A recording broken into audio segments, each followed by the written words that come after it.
Bom dia, boa tarde, boa noite! Tudo bem com vocês? Espero que sim, porque agora a gente vai começar a estudar a ocupação portuguesa na América, ou seja, no Brasil.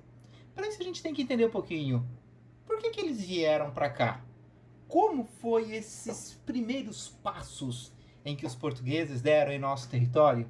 De que forma que eles conseguiram fazer essa terra produzir? Teve problema? Foi tranquilo? Harmonioso?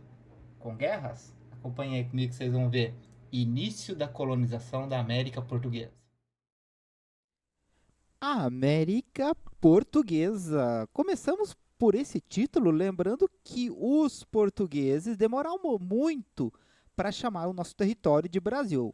Então, nós vamos identificar a princípio como sendo a América Portuguesa, tal qual nós já vimos que teve a América Espanhola, teve a América Inglesa, a América Holandesa e assim por diante. Bem, isso vai marcar o início da colonização, ou seja, do processo de colonização do Brasil. Só para a gente fazer uma retomada, nós sabemos que a história do Brasil para Portugal ela se dá a partir de 1500. Antes disso, temos sim história, mas é a história indígena.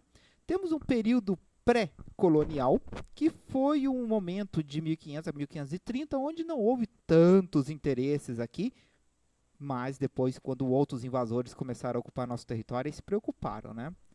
E agora nós vamos estudar esse momento, que é o período do Brasil colônia, o Brasil colonial.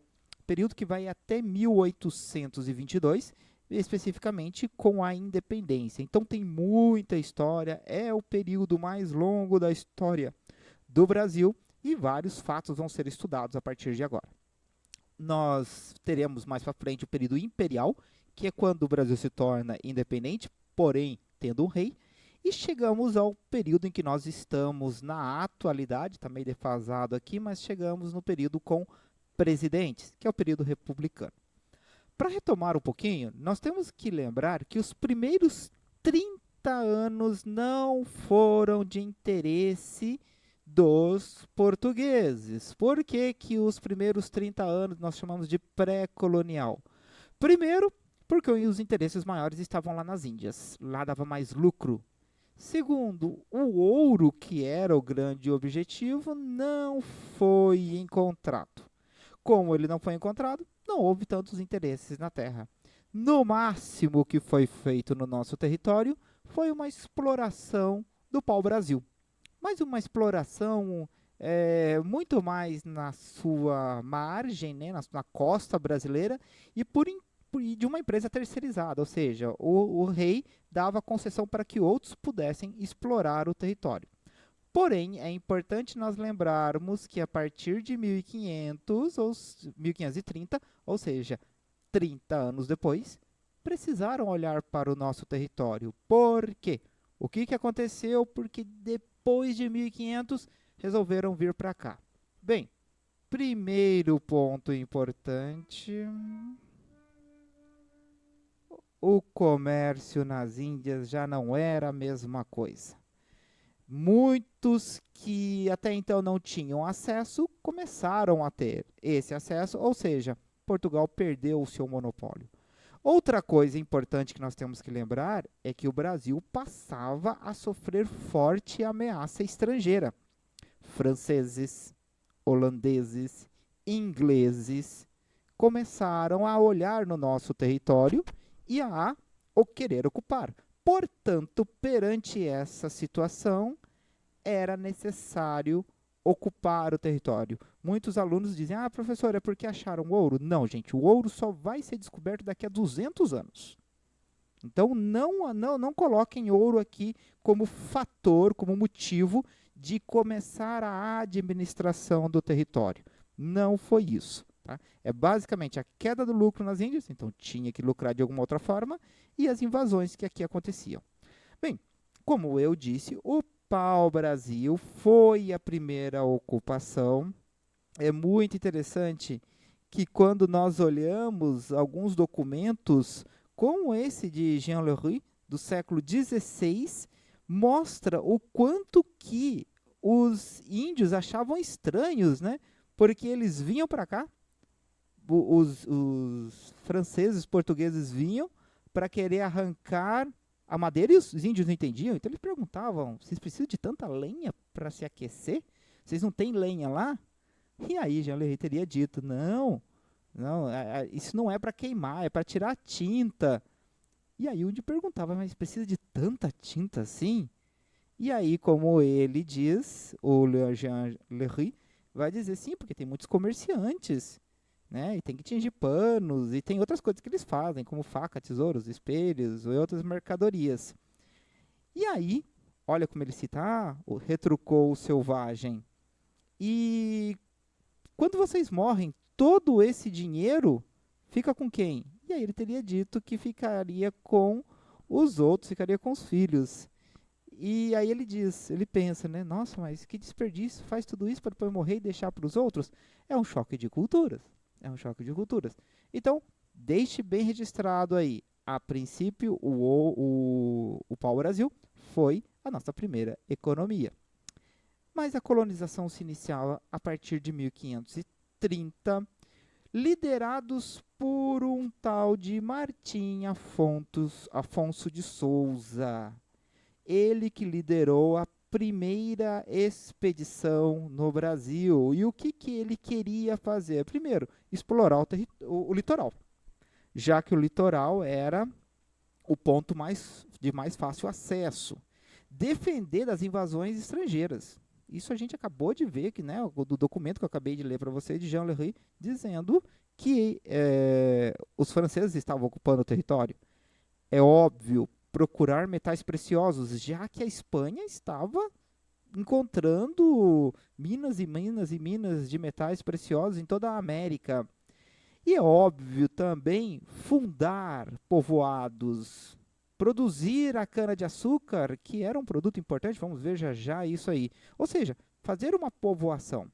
E aí, perante isso, que o Dom João III, rei na época, que era amigo do Martim Afonso, chega a ele e dá o direito, inclusive, de fundar vilas, pela qual ele fundou a primeira cidade do Brasil, que é nada mais, nada menos que São Vicente, aqui no nosso litoral paulista. Então fundava-se assim as primeiras povoações. É óbvio, temos que imaginar isso de uma maneira muito simples. Além disso, gente, era como eu disse, era necessário ocupar o território. Então, para isso, eles vão criar, atenção, muito importante isso, as capitanias hereditárias, que nada mais era faixas litorâneas, no qual seriam doadas para pessoas através de um documento chamado de carta foral, onde aqui dizia quais eram os deveres e obrigações que essa pessoa poderia ter. Então, um nobre em Portugal iria receber um pedaço de terra para ele governar, doado. Ele poderia, por exemplo, pegar um pequeno pedaço de terra e doar para outras pessoas. Esse pequeno pedaço de terra vai se chamar sesmarias. Então, veja, ele recebe uma grande porção e redistribui essas terras. Com isso, a gente vai perceber que, como o litoral era muito grande, a ocupação do Brasil vai se dar basicamente por essa região. Então, as nossas capitanias seriam mais ou menos assim, ó. Por mais que ela vá até o Tratado de Tordesilhas, mas a ocupação mesmo só se deu nesse território. Uma revisão do Tratado de Tordesilhas mostra que ela, na verdade, seria assim, ó, neste formato, e aqui, mais ao norte, no formato diferente, para poder ocupar. Só que, de todas as capitanias que foram doadas, com o objetivo de descentralizar, porque o rei não queria investir, mas na intenção de descentralizar o poder, somente 2 capitanias deram certo. Foram elas as capitanias de Pernambuco e a capitania de São Vicente. Vamos ver já já por que elas acabaram sendo as únicas a prosperar. Como funcionava essa capitania? Então, nós tínhamos as capitanias, que eram territórios que eram passados de pai para filho, por isso capitanias hereditárias, que recebia do rei. Aí, então, né, os capitães recebiam essas capitanias do rei, então eles se chamavam capitães donatários. Eles teriam o direito de posse hereditária, ou seja, passar para os filhos, tendo direitos e deveres. Isso é óbvio. Está ocupando a terra. Então, o que ele poderia? Qual era o direito que ele tinha? Cobrar impostos, distribuir lá as sesmarias, que eram os pedaços de terra, aplicar justiça, explorar para tirar lucros delas, mas eles deveriam povoar essas terras e vilas, abrir estradas, defender e produzir cana-de-açúcar. De um modo geral, infelizmente, esses deveres e direitos acabaram não dando certo. Primeiro, porque o investimento era baixíssimo. As pessoas não conheciam o território. Os meios de comunicação de uma região para outra eram precárias. Não tinha estrada. E ainda tinha o perigo de muitos índios, de muitos nativos que eram canibais. Então, perante essa situação, o Brasil continuava em risco. O Brasil não teve apoio nenhum dos governantes portugueses, por isso que acabou não dando certo. E aí entra a pergunta: qual a solução? Como então fazer para que o Brasil não caia em mãos estrangeiras? Então, o que eles tentaram, o que eles já não deu certo, né? Eles, na verdade, eles já tinham tentado lá nas ilhas pequenininhas, né? As capitanias hereditárias já tinham tentado anteriormente, mas uma coisa é você fazer num território que é do tamanho de Portugal, menor que Portugal. Outra coisa é você fazer num território que é 15 vezes, 20 vezes maior do que o território que eles ocupavam na somando as ilhas. E aí que vai entrar uma nova forma de ocupação, uma nova forma de investir. No começo vocês viram que o rei não estava muito interessado em investir aqui não, né? Tava querendo tirar lucro, mas sem pôr a mão no bolso. Só que não vai ter jeito. Ele vai ter que centralizar o poder nele. E é isso que eu quero que você veja agora. O início de uma centralização do poder monárquico aqui no Brasil. Acompanhe aí. Tá aí então a forma de tentar organizar então a colônia, já que as capitanias não deram certo, foi o governo geral. Ou seja, um poder que antes era descentralizado porque ele dava um pouquinho de poder para cada um, agora vai ser um poder centralizado. O rei percebe que vai ter que pôr a mão no bolso para fazer a máquina funcionar, porque senão poderia dar problema. Vamos entender um pouquinho melhor isso observando essa charge? Vamos analisar junto. Olha aqui. Não podemos errar novamente. E aí tem aqui o rei olhando. Projeto. Governador geral. Ou os brasileiros vão acabar falando francês. O que ele quer dizer com não podemos errar novamente? O que ele quer dizer? Ou os brasileiros vão acabar falando francês? Não está difícil de entender. Pensa um pouquinho. O que significa não errar novamente? Eles erraram antes. Tá aqui, as capitanias hereditárias não deram certo. E o que ele quer dizer que ou eles vão acabar falando francês? Está se referindo a quê? Isso aí, invasões, invasões. Dom João, então, tá aqui o rei, cria o cargo de governador geral ou governador-mor, ou seja, uma espécie de presidente do Brasil, e vai assumir os investimentos. Né? Não que as capitanias hereditárias vão acabar, porém vão perder força, porque vai ter agora uma capital. Qual foi a primeira capital do Brasil? Salvador, Bahia de Todos os Santos de Salvador, 1548, a primeira capital, onde vai adotar aí os primeiros governantes do Brasil. Esses governantes vão ser vários, né? Vamos pegar aqui o primeiro, Tomé de Souza, foi o primeiro governador-mor, ou governador-geral, a mesma coisa. E ele veio para o Brasil com a intenção de ter o poder centralizado. Ele era como se fosse um vice-rei no Brasil. Trouxe alguns jesuítas, inclusive o padre Manuel da Nóbrega, com o objetivo de iniciar um processo de catequização e, consequentemente, ter um controle metropolitano. Esse governo geral, ele vai ter basicamente apoio de alguns grupos, como o ouvidor-mor, um cara responsável pela justiça, o provedor-mor, quem vai arrecadar os impostos, e um Capitão-Mor, responsável pela segurança. Vejam, isso já torna o Brasil uma estrutura bem mais organizada. Tanto é que o próprio território vai ser dividido em duas partes. As capitanias hereditárias, que elas continuam existindo, e as capitanias régias, ou capitanias gerais. Por exemplo, o Maranhão vai ficar ainda sob controle direto do governo geral e o governo de Portugal. E aí, para fazer o território funcionar, mesmo lembrando que o território era muito grande, criam-se as câmaras municipais. Essas câmaras municipais terão a função de governar localmente. E quem vai ter essa administração, esse controle, serão os homens bons.